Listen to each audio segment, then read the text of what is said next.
Estas son las noticias de Venezuela. Tengo la primera página virtual del diario El Nacional, donde el gran titular en esta mañana dice: el Grupo de Lima solicita que se sigan documentando los crímenes del régimen con la extensión del mandato de la misión de Naciones Unidas. Bolivia, Brasil, Canadá, Chile, Colombia, Costa Rica, Guatemala, Guyana, Honduras, Panamá, Paraguay y Perú suscriben la petición. El informe de la misión de determinación de los hechos está basado en una metodología estricta y acuciosa, con más de 2.891 casos examinados, dijo textualmente la representante de Perú ante el Consejo de Derechos Humanos de Naciones Unidas.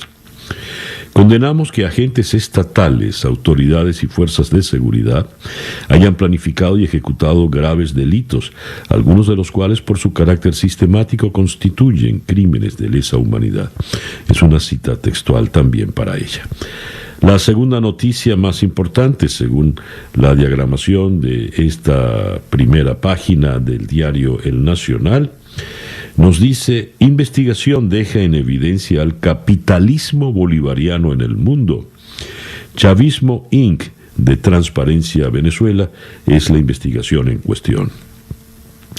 Apartamentos en la Avenida de los Millonarios en Manhattan. Casas de fantasía en Marbella, inversiones en exclusivos proyectos turísticos del Caribe, complejas tramas empresariales tejidas en Panamá, conectadas con abultadas cuentas bancarias en el mundo. Todo ha estado asociado a una fuente común: los flujos de petrodólares que salieron del erario de la Venezuela gobernada por Hugo Chávez y Nicolás Maduro en los últimos 20 años, según esta investigación de Transparencia Venezuela. Tenemos acá, en otra noticia destacada, mercado negro, la gasolina más cara del mundo. La subsidiada se agotó, señaló el diputado a la Asamblea Nacional, Antonio Aranguren, quien destacó que eso ha potenciado un mercado negro en el cual el precio del combustible alcanzó en promedio $3 por litro, es decir, la más cara del mundo, 5 veces lo que cuesta en Estados Unidos. El parlamentario José Guerra coincidió con la apreciación de que Venezuela ha pasado de la gasolina más barata del planeta a la más costosa. Además, aquí hay que sumar el daño económico que representan las horas en cola. Y también destaca el diario El Nacional: la justicia española reactivó el caso Delcy-Gate tras meses de estancamiento. La escala que tuvo la señora Delcy Rodríguez en España, y por la cual pues se armó todo un escándalo en Estados Unidos. Ayer Juan Guaidó, en tanto presidente interino de Venezuela, habló en Naciones Unidas o ante la Asamblea General, aunque algunas voces han dicho: ¿por qué dicen que está en Naciones Unidas si es un foro de Zoom abierto? En fin, luego entraremos en esos detalles. Lo cierto es que, según una reseña de La Voz de América, Guaidó pide a Naciones Unidas acciones oportunas y decisivas para proteger al pueblo venezolano. El mandatario interino de Venezuela pidió al secretario general de la ONU, Antonio Guterres, que movilice la voluntad política de los Estados miembros para restaurar efectivamente la soberanía en Venezuela y poder proteger al pueblo civil de las atrocidades de un régimen criminal. Tenemos un audio de las palabras de Guaidó en el día de ayer en esta comparecencia. Vamos a escucharlas, José, por favor. Pido a todos los representantes de los Estados miembros que asuman la responsabilidad de asistir al gobierno legítimo de Venezuela en su misión de proteger al pueblo de Venezuela, de salvar a Venezuela y considerar una estrategia que contemple escenarios luego de agotar todas las vías. Ha llegado el momento de acciones oportunas y decisivas. Todo el pueblo de Venezuela agradece a quienes no se han mantenido indiferentes ante esta tragedia, a quienes nos han acompañado en este momento, las horas más oscuras de nuestra nación. Ahora debemos pedirles que sigan insistiendo en el camino de la presión internacional. Estamos convencidos que así se ve el ocaso de la dictadura, cada vez más cruel y desesperada. Bueno, un fragmento de las palabras de Guaidó en el día de ayer, donde pues pide a la comunidad internacional. Además, me llama la atención que dice que asuma su responsabilidad. Curioso este giro, porque la responsabilidad era de los venezolanos. Lo cierto es que Nicolás Maduro también habló en el foro de Naciones Unidas y por primera vez reconoció la migración venezolana. Leo en esta reseña del diario El Nacional de Caracas: Nicolás Maduro reconoció ayer, al intervenir en la Asamblea General de Naciones Unidas, la emigración venezolana, que durante mucho tiempo negó y que, según afirmó, se produjo por razones económicas.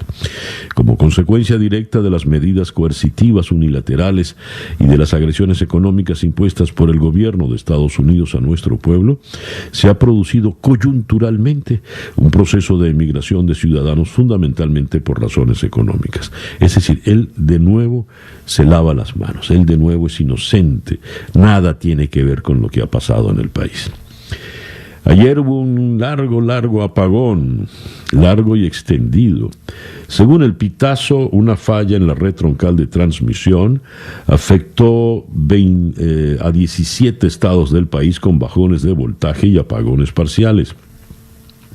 El evento ocurrió entre las subestaciones La Arenosa en Yaracuy y El Tablazo en el Zulia, según reportes de Corpoelec manejados por el ingeniero José Aguilar, consultor internacional en sistemas de generación eléctrica. La falla afectó la generación termoeléctrica y al menos 800 megavatios de esas plantas instaladas en el país quedaron fuera de servicio. La carga se debió reducir porque muchas plantas térmicas e hidroeléctricas salieron de servicio y se producen en consecuencia los apagones. Eso dijo textualmente el ingeniero José Aguilar. Y hay una noticia muy marginal que no la destaca en grande prácticamente nadie, pero viene en descifrado. Y esta es una noticia gravísima. Carlos Calatrava, director de la Escuela de Educación de la Universidad Católica Andrés Bello, aseveró que el déficit de estudiantes que pretenden ser educadores es preocupante. Esto lo declaró en Unión Radio en Caracas. Aunque muchas personas quisieran ser educadores, están enfrentando un sistema que nos está diciendo: no estudies. El país necesita alrededor de 212,000 nuevos docentes para dar atención pedagógica de calidad a alrededor de 3 millones de muchachos de entre 0 y 18 años que en su vida han pisado una escuela y los 6 millones que están inscritos en el sistema educativo.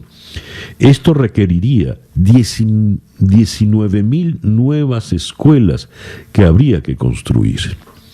Por esta razón, el profesor Calatrava hizo un llamado a la atención y respuestas que puedan abrir las puertas a futuros profesionales del sector educativo, pero también brindarle respuestas a los que hoy ejercen esta profesión.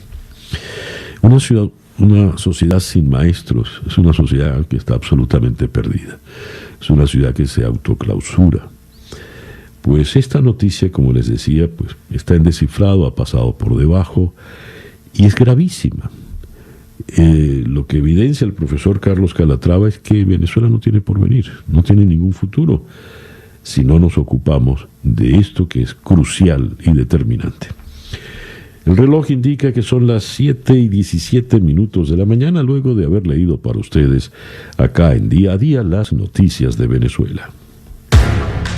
Noticias de Latinoamérica. En el marco de la 75ª Asamblea General de Naciones Unidas han hablado varios presidentes latinoamericanos, uno de ellos Juan Orlando Hernández, el presidente de Honduras.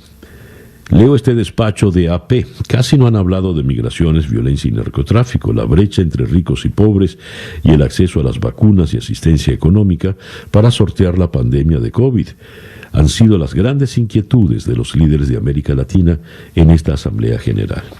Cita textual para el presidente Hernández: esta pandemia ha desnudado bastante la inequidad real del mundo en que vivimos. Hemos visto, cuando existe escasa dotación de un medicamento, que el país productor retiene la producción. Igual pasa con los equipos médicos. En algunos países han tenido producciones incautadas para uso exclusivo, prohibiendo la venta al resto de los países. ¿Y el resto de las naciones? Que se muera la gente. Con las vacunas, ¿qué va a suceder? ¿Quiénes tendrán acceso a ellas? ¿Ya existen listas de países para eso?, se preguntó el presidente de Honduras. En El Salvador, la Corte Suprema de Justicia afirmó que el gobierno del presidente Nayib Bukele incumplió una orden de no exigir una prueba PCR negativa de COVID como requisito para el ingreso al país de los salvadoreños o extranjeros con residencia permanente, por lo que notificará al Ministerio Público la comisión de delitos. De inmediato, el presidente Bukele respondió vía Twitter: ¿y el derecho a viajar en un avión libre de COVID? Los derechos a la salud y a la vida del pueblo salvadoreño han sido violados reiteradamente por esta sala, en alusión a la Corte Suprema. Habrá que certificarle eso al fiscal Raúl Melara también, y en ese caso hay muertos, no solo personas enojadas. Cita textual para Nayib Bukele. Hay manifestantes en México contra López Obrador. Alegaban que no les habían dejado llegar al Zócalo, entonces se fueron a dormir en el Zócalo. Y allí, en esa inmensa plaza céntrica en la capital mexicana, pusieron sus carpas. Y López Obrador le dijo: cómo no, bienvenidos. Y como López Obrador bastante que protestó allí en el Zócalo, hasta se dio el lujo de darles algunos consejos. Nada más no simulen, que se queden los dirigentes a dormir en las tiendas de campaña. No se vayan a dormir a los hoteles cercanos. La presidenta de Bolivia, Yanine Áñez, arremetió en su discurso en Naciones Unidas contra el gobierno argentino, acusándolo de intromisión y de amparar una conspiración violenta del expresidente boliviano Evo Morales contra su gobierno. La mandataria dijo en un discurso pregrabado ante la Asamblea General de Naciones Unidas que quería denunciar el acoso sistemático y abusivo que ejerce desde Argentina el gobierno kirchnerista contra las instituciones y contra los valores republicanos en Bolivia. Se trata de una conducta que ya describía al hablar de las castas populistas, castas que no dudan en utilizar métodos francamente abusivos para sostener sus planes, el poder y sus posiciones contrarias a la libertad. Cita textual para la presidenta de Bolivia. Vamos a Lima. Perú detectó en el día de ayer en aguas internacionales, pero muy cerca de su mar territorial, una flota de cientos de barcos de China que pescaron cerca del mar ecuatoriano.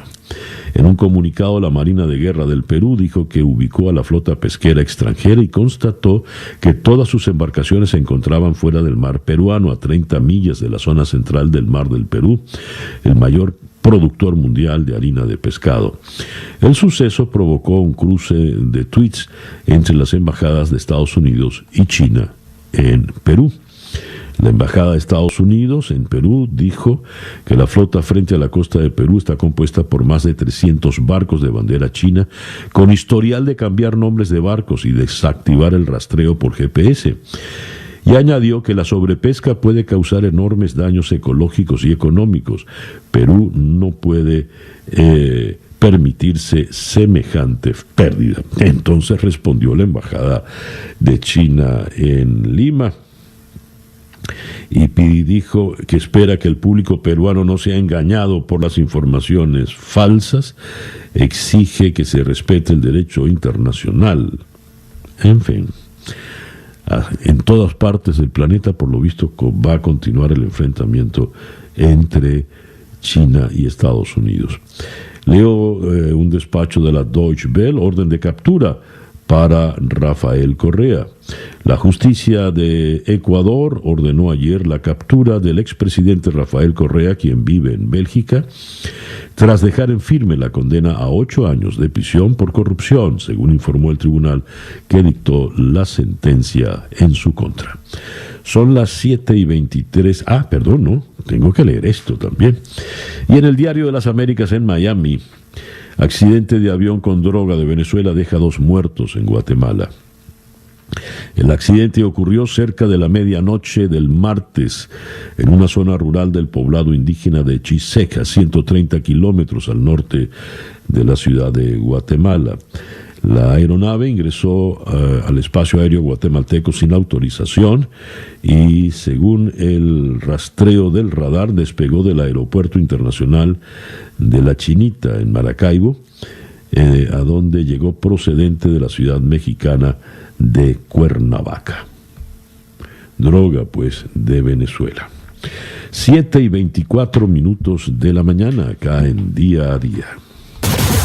Escuchas Día a Día con César Miguel Rondón. Vamos a comenzar nuestra agenda del día de hoy, jueves 24 de septiembre, en Coconut Creek, Florida, donde vamos a conversar con el sociólogo Emanuel Alvarado. Es profesor de sociología en Palm Beach State College. Estados Unidos está a punto de ebullición. Los enfrentamientos raciales no paran desde el caso de George Floyd. Louisville, la ciudad más grande del estado de Kentucky, se encuentra ahora en estado de emergencia. 3 personas heridas en Kentucky tras el ataque de milicianos blancos contra activistas que exigían justicia por el caso de Breonna Taylor. La juez Annie O'Connell anunció 3 cargos de primer grado contra los policías, pero en ningún caso hay acusación ni señalamiento de asesinato. Uno termina detenido, preso, porque uno de los policías, porque disparó alegremente, poniendo en riesgo la vida de los vecinos. Y los otros 2 policías quedaron libres de cualquier culpa. Este es el caso de Breonna Taylor en Louisville, cuya muerte ocurrió a manos de la policía en el pasado mes de marzo. Pues bien, el gran jurado dijo que no, que era inocente, y la juez que no hay nadie a quien acusar, y se incendió la ciudad de Louisville. Eso lo vamos a conversar con el doctor Alvarado. Luego vamos a ir a Washington para conversar con el diputado de la Asamblea Nacional en el exilio, Miguel Pizarro, quien es el comisionado encargado del gobierno, el comisionado del gobierno encargado para Naciones Unidas.